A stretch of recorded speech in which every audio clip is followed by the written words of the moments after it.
하고 최종적인 진단의 방법일 수 있기 때문에 좀 확실한 검사가 필요하다 했습니다. 보시면 사이로이드 글랜드 아나토미는 사이로이드 글랜드가 호모지너스하게 아이소에코익한 부분으로 보이게 되고 트라키아, 에소파우스, 커먼페로티드 아테리, 인터널 주블라 베인으로 있으면서 안테리얼 스트레머스보다는 좀 더 하이퍼에코익하게 그리고 그렇게 보이는 소변을 띄게 되고 에코지너스 아니면 캡슐을 가지고 있는 양상으로 보이게 됩니다.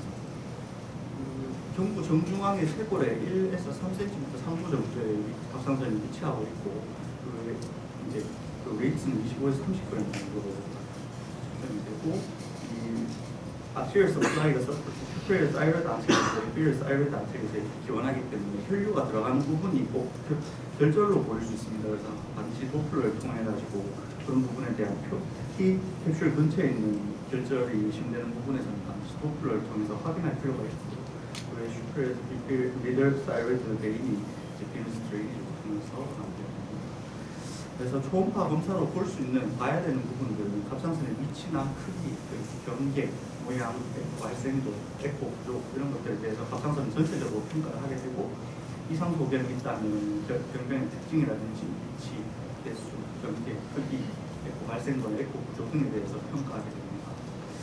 갑상선 사이로이드 글랜드는 이제 스캔할 때 최대한 하이퍼 익스텐션에서 환자의 목이 완전하게 펴져서 이 주름이 안 지게 하는 것이 되게 중요합니다. 그래서 반드시 그 목 뒤쪽에 베개 같은 것을 대고 하는 것이 좀 더 정확하게 보이게 되고 리니어 프로브를 통해서 확인하게 됩니다. 그래서 초음파 영상의 적절한 뎁스는 롱거스 폴라이머스이 이제 화면 바닥에서 확인되는 정도의 깊이까지는 초과가 되어야 이제 확인할 수가 있고 목 위쪽에서부터 천천히 내려오면서 보면 이제 다이가스트릭 머슬이 이제 턱 바로 아래쪽에 위치하고 있고 서브링구라 글랜드와 텀으로 보이게 됩니다.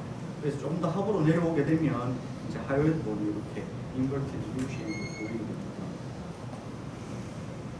그리고 이제 좀 더 아래쪽으로 내려오면 사이얼 카틸리지가 V쉐입, 인버티드 V쉐입으로 보이게 되고 이제 갑상선 근처로 가게 되면 이제 크리코이드 카틸리지가 이렇게 하이퍼에코익하게 보이게 되면서 아치 모양으로 보이는데 이 근처 부분들이 이제 결절을 의심하게 되는 그런 오인하게 되는 줄 요소이기 때문에 크리코이드 카틸리지는 잘 좀 확인을 하시고 그 근처에 결절이 있을 경우에는 좀 더 자세히 확인해 볼 필요가 있습니다.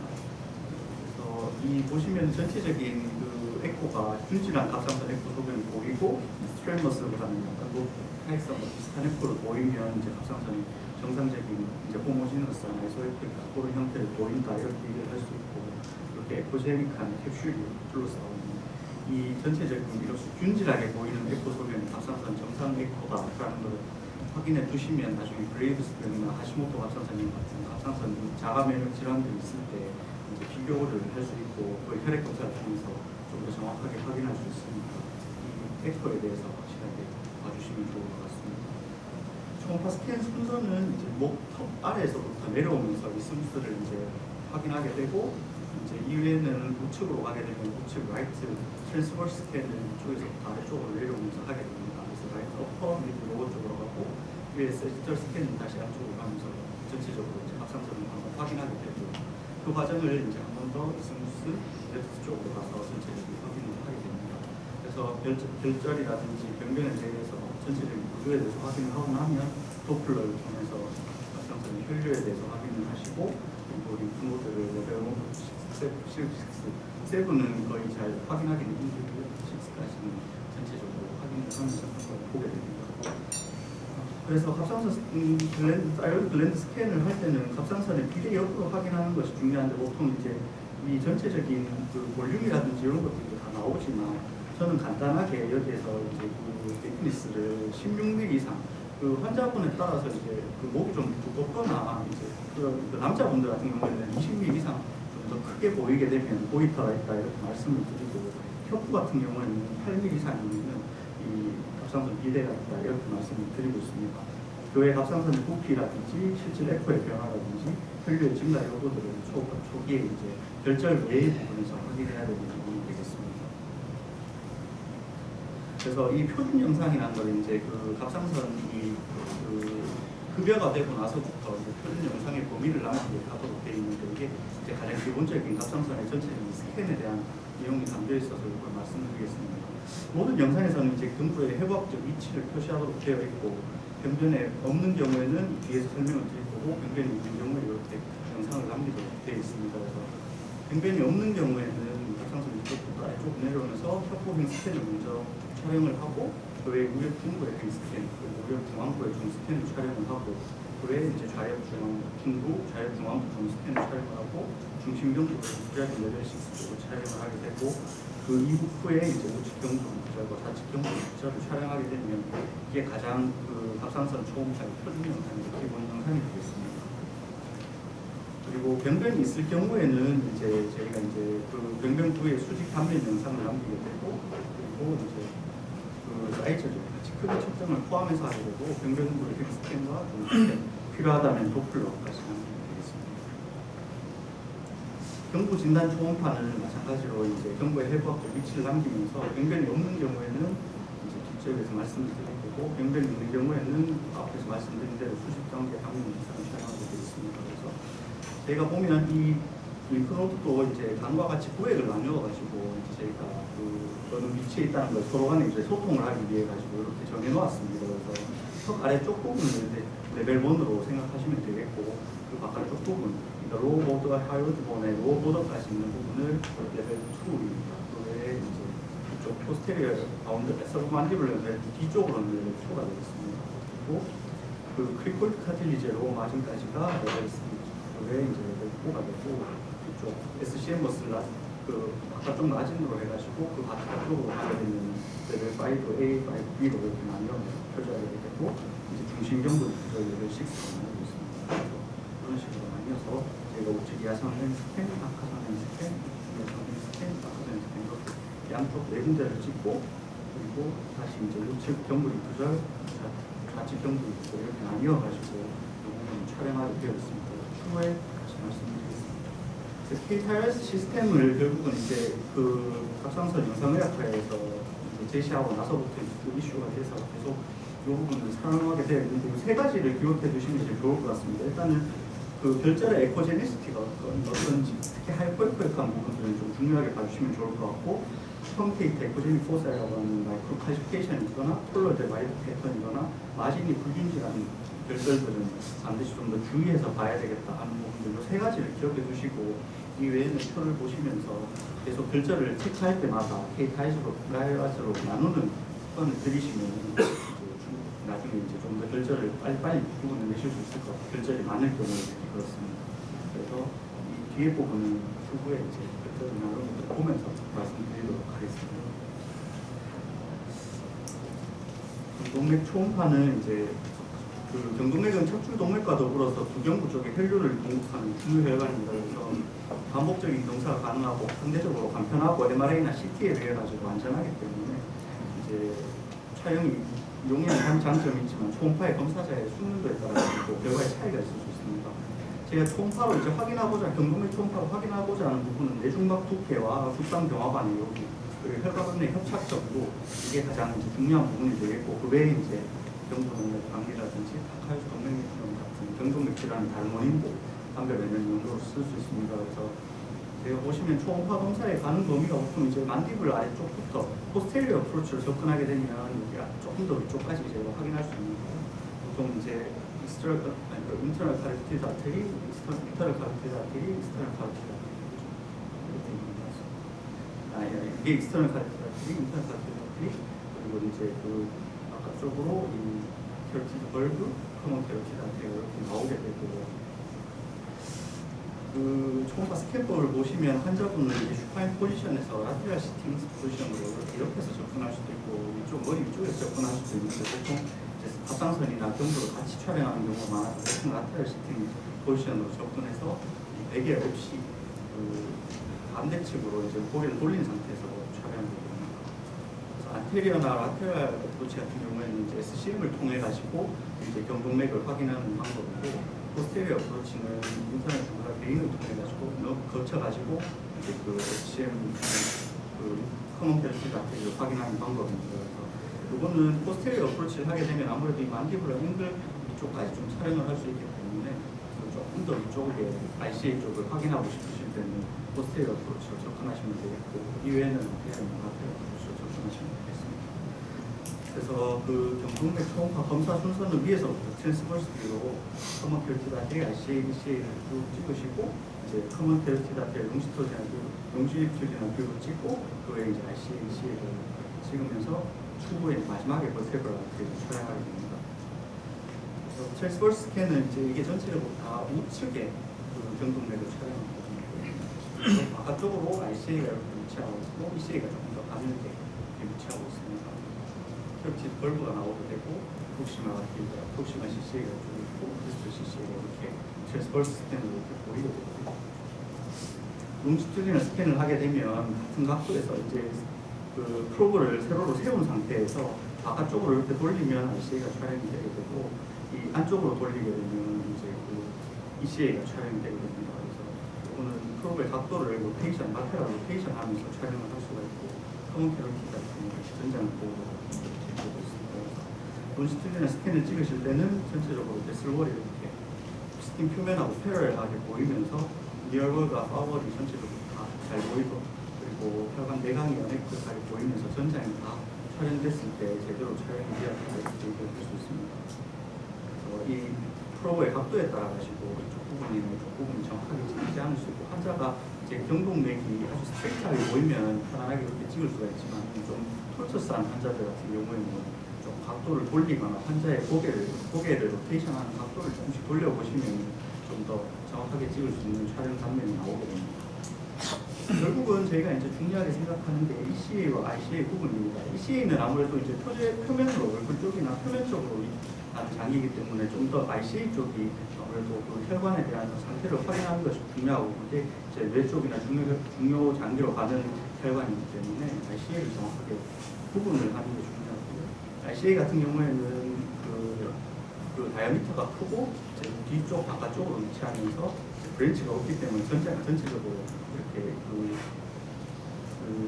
직경이 잘 유지되는 양상으로 나타나고, 그 리스턴스 플로우가 별로 없으면서 전체적으로 이제 끝까지 시스톨 끝까지에서 다이스톨 끝까지 전체적으로 이 혈류가 잘 유지되는 양상을 보이는 반면에 ECA는 플로우가 이렇게 첨탑처럼 뾰족하게 되어서 후방으로 가면 플로우가 굉장히 낮아지는 형태입니다. 그래서 이런 것도 구분을 할 수 있고, 간혹 15에서 20%는 튜닝폭 바이터케이션이라고 해서 소리국색 모양처럼 이렇게 RCA와 ECA가 한 면에서 다 동시에 찍히는 환자들이 있는데, 이런 경우에는 같이 확인할 수 있겠습니다. 그리고 이제 마지막으로 버테브럴 아테리를 촬영을 하게 되고요. 제가 이제 그 커먼 캐로티드 아테리를 종강면으로 잡은 상태에서 라테랄 로테이션 하면서 보게 되면 이쪽 그 커먼 캐로티드 아테리에서 바깥쪽으로 이렇게 돌려서 촬영하게 되면 이 버테브럴 아테리를 잡게 됩니다. 그러니까 트랜스포스 포라멘이고, 트랜스포스 포라멘을 사이에 중간중간에 이제 트랜스포스 프로세스 쪽을 거쳐서 이렇게 버테브럴 아테리가 지나가기 때문에 중간중간에 이제 뼈에 가지고 가려지는 부분이 생기게 됩니다. 이렇게 롱지튜디널 스캔으로 잡으시면 이렇게 베인이 앞쪽에 보이고 아테리가 뒤쪽에 보이는 이런 현상으로 트랜스포스 그 프로세스에 가려있는 부분 사이로 버테브럴 아테리가 보이게 되고요. 트랜스포스 뷰로 잡았을 때는 CCA 바깥쪽에 위치하기 때문에 쪽을 이렇게 잡았다가 바깥쪽으로 잡게 되면 보이게 됩니다. 잘하셨을 때 설명드리겠습니다. 이 아테리를 보는 이유는 결국 이제 그 서브클라비안 아테리는 저희가 이제 그 경동맥 초음파를 통해서 명확하게 확인하기가 힘들기 때문에 이 서브클라비안 아테리에 혈류가 막혀 있을 경우에 이제 그 플로우 리버설이 생기면서 이 서클 릴리스를 통해 가지고 혈류가 들어갔다가 밖으로 오히려 나오면서 이쪽으로 공급하게 됩니다. 그래서 이 머리 방향으로 방향해야 되는 버테브럴 아테리의 혈류가 도플러의 쭉 방향으로 다리 쪽으로 오히려 내려오는 쪽으로 향하게 되면 블루 사인을 관찰하면 블루 리버설이 있다, 이스틸 신드롬이 의심된다는 것을 확인할 수 있기 때문에 주로 이제 초음파에서 도플러의 방향을 확인하는 것이 중요합니다. 도플러는 제가 이제 컬러 도플러를 통해서 혈류의 방향을 표시하는 도플러가 있고, 스펙트럴 도플러라고 해서 혈류의 속도를 표시하는 도플러가 있고, 파워 도플러는 그 RBC 움직임을 통해서 혈류의 움직임만 보는 정확하게 확인하는 방법이기 때문에 아무래도 이런 그 디펙트가 없어서 에콜루센트 플락이 있을 때는 좀 더 이제 그 플락이 명확하게 보이지 않을 때 혈류가 어떻게 흐르는지를 확인하는 데는 파워 도플러가 도움이 되겠습니다. 그래서 그래서 도플러 스펙트럴 애널라이시스는 이 도플러에 보이는 이 윈도우 중간 쪽에 앞에 그 전체 캐로티드 앞에 ICA의 직경의 중간 3분의 1에 정확하게 위치를 시키고 이 각도가 도플러 앵글이 60도 이하로 설정된 상태에서 보시게 되면 플로우를 좀 더 정확하게 측정을 할 수 있게 되고, 인키마 미디어 테크니스는 아까 말씀드렸듯이 전장이 보이는 상태에서 이 인키마 하얀 부분과 미디어 까만 부분이 끝나는 부분 그것들을 측정하게 되면 이제 측정을 할 수 있습니다. 우선 자동으로 다 측정이 되기 때문에 여기 보면서 이제 디스탈 그 CCA의 가장 끝쪽 2cm에서부터 해가지고 그 중간에 1cm 부분을 측정을 해서 파워 쪽을 재게 되면 1cm 이상 두꺼우면 이제 코로나 디시나 아니면 에르블바스크 되게 리스크가 늘어나는 것을 알려져 있기 때문에 이런 부분을 촬영하는 게 있고, 플라그는 보통 이제 이런 그 혈류가 나뉘어지기 때문에 좀 쉬어 리전이 있는 쪽, 로우 쉬어 리전이 이쪽에 잘 발생을 합니다. 그래서 대부분 그 경동맥 초음파를 찍어보면 CCA의 분기부의 바깥쪽 월 쪽으로 이렇게 플락이 생기는 것을 관찰할 수가 있습니다. 플락은 이제 그 플락의 정의는 내중막계가 1.5mm 이상 두껍거나 아니면 혈관 내광으로 0.5mm 이상 두꺼워져 있는 부분이니까 주위 내중막 두께의 50% 이상 돌출되어 있으면 플락으로 정의를 할 수가 있습니다.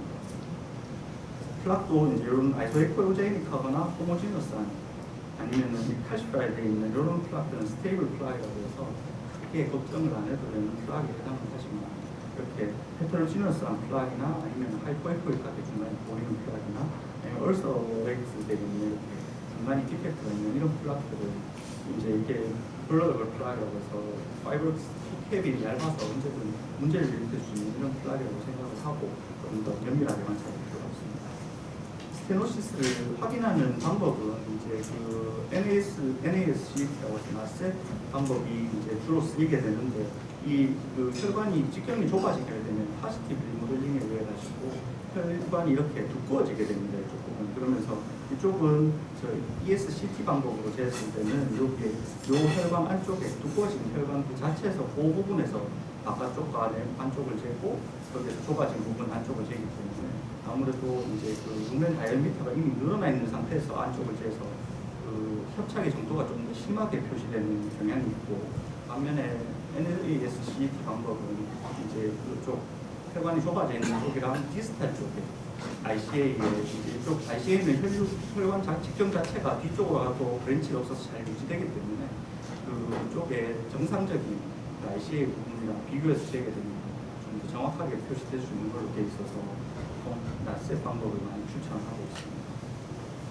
스테노시스가 진행함에 따라 가지고 초기에는 이제 플로우 벨로시티가 증가하면서 혈류량을 보상하지만은 일정 수준 이상으로 스테노시스가 진행되면 될 때까지는 플로우가 계속 증가합니다. 하지만 80% 이상 계속 진행하게 되면 플로우 벨로시티가 급감하면서 혈류가 제대로 가지 않게 되는 이런 양상을 띠기 때문에 어느 정도 스테노시스까지는 지속적으로 혈류가 플로우 벨로시티가 증가한다는 것을 활용해서 저희가 이제 그 ICA의 픽 시스톨릭 벨로시티를 확인하게 되면 이 수치가 125를 넘어가면 50% 이상의 스테노시스가 있겠다.